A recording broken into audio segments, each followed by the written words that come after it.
یہ جنگ قادسیہ کے بعد سن 642 عیسوی میں مسلمانوں اور فارسیوں کے درمیان ناحمد کے مقام پر لڑی گئی، جو آج کے موجودہ ایران کے صوبہ ہمدان میں واقع ہے۔ آئیے جانتے ہیں یہ جنگ کب لڑی گئی، اس جنگ میں مسلمانوں کے سپہ سالار کون تھے اور اس جنگ کا کیا نتیجہ نکلا۔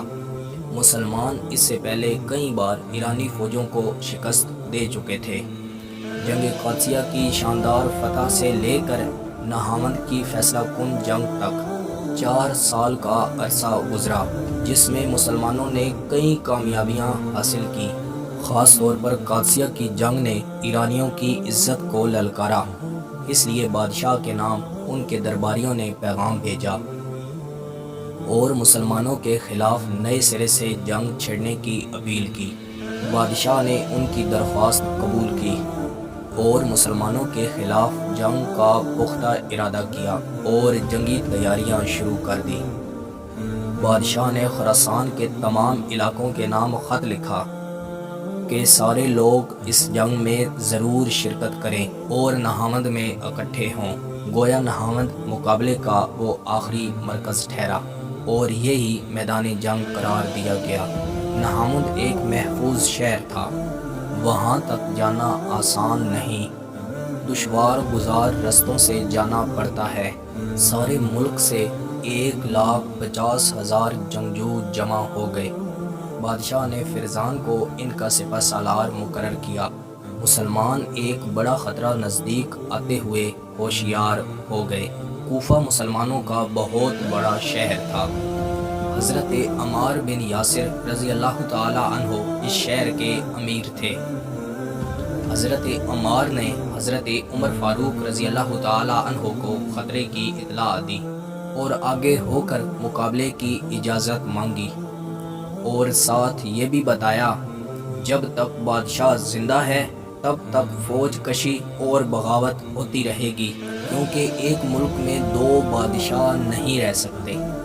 اس پر حضرت عمر فاروق نے حضرت نعمان کو امیر بنایا اور 30,000 فوج کے ساتھ آگے بڑھنے کا حکم دیا۔ اس موقع پر حضرت عمر فاروق رضی اللہ تعالی عنہ نے نبی صلی اللہ علیہ وسلم کی سنت کو زندہ رکھتے ہوئے فرمایا، اگر مسلمانوں کے سپہ سالار نعمان شہید ہو جائیں تو ان کی شہادت کے بعد حضرت حذیفہ بن یمان رضی اللہ تعالی عنہ مسلمانوں کے امیر ہوں گے۔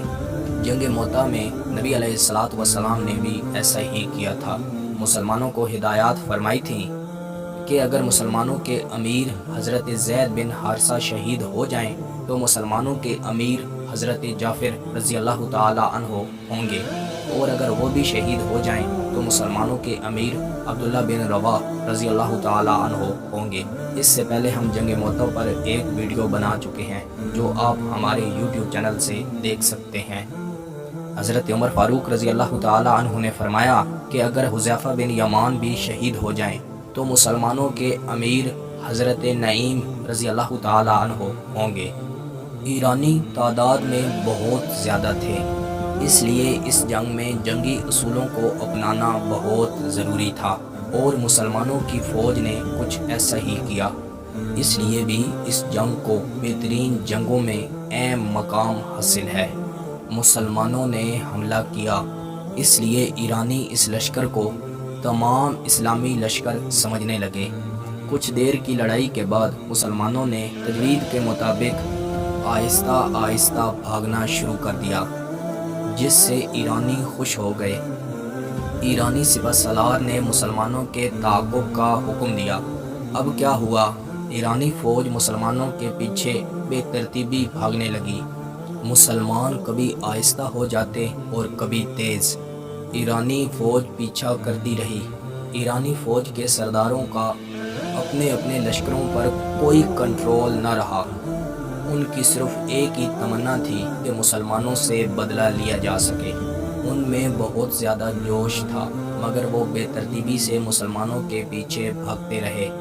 آخر تقریباً 15 میل کے فاصلے پر بھاگتے ہوئے مسلمانوں نے اچانک پہاڑی علاقوں میں اپنی پوزیشن سنبھال لی اور ایرانی فوجوں پر تیر اندازی شروع کر دی۔ ایرانی فوج کی ترتیب بالکل درہم برہم ہو چکی تھی، چاروں طرف سے ان پر حملہ ہو چکا تھا، بے شمار ایرانی مارے گئے، سرداروں کا کوئی کنٹرول نہ تھا۔ اسی دوران اسلامی سپہ سالار گھوڑا پھسلنے کی وجہ سے شہید ہو گئے، مگر جوں ہی گرے تو حضرت نعیم نے علم سنبھالا اور فتح تک کسی کو ان کی شہادت کی خبر نہ ہوئی، تاکہ مسلمانوں کے حوصلے پست نہ ہوں۔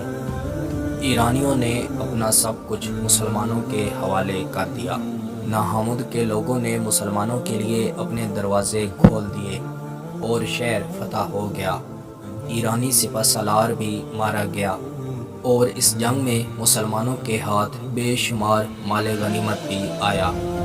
حضرت عمر اس جنگ کی خبر کے لیے نہایت منتظر تھے اور وہ مدینہ سے باہر آ جایا کرتے تھے اور قاصد کا راہ تکتے۔ آخر ایک دن ناحمد سے قاصد آیا۔ قاصد نے جنگ کے حالات بیان کیے اور مسلمانوں کی بہادری اور جنگی چالیں بیان کی۔ حضرت عمر نے حضرت نعمان کے بارے میں پوچھا۔ قاصد نے ان کی بہادری اور شہادت کی خبر دی۔ جب حضرت عمر رضی اللہ تعالی عنہ کو ان کی شہادت کی خبر ملی تو حضرت عمر رونے لگے۔ اس جنگ میں تقریباً 20,000 ایرانی مسلمانوں کے ہاتھوں مارے گئے۔ اس جنگ میں فیروز نامی شخص بھی قیدی بنا تھا اور اسی ملعون نے امیر المومنین حضرت عمر فاروق رضی اللہ تعالی عنہ کو شہید کیا تھا۔ میں امید کرتا ہوں کہ آپ کو یہ ویڈیو بہت پسند آئی ہوگی۔ مزید ایسی ویڈیو دیکھنے کے لیے ہمارے یوٹیوب چینل کا وزٹ کریں، دوستوں کے ساتھ شیئر کریں، کومنٹس میں اپنی رائے کا اظہار ضرور دیں۔ ملتے ہیں انشاءاللہ اگلی ویڈیو میں۔ اللہ حافظ۔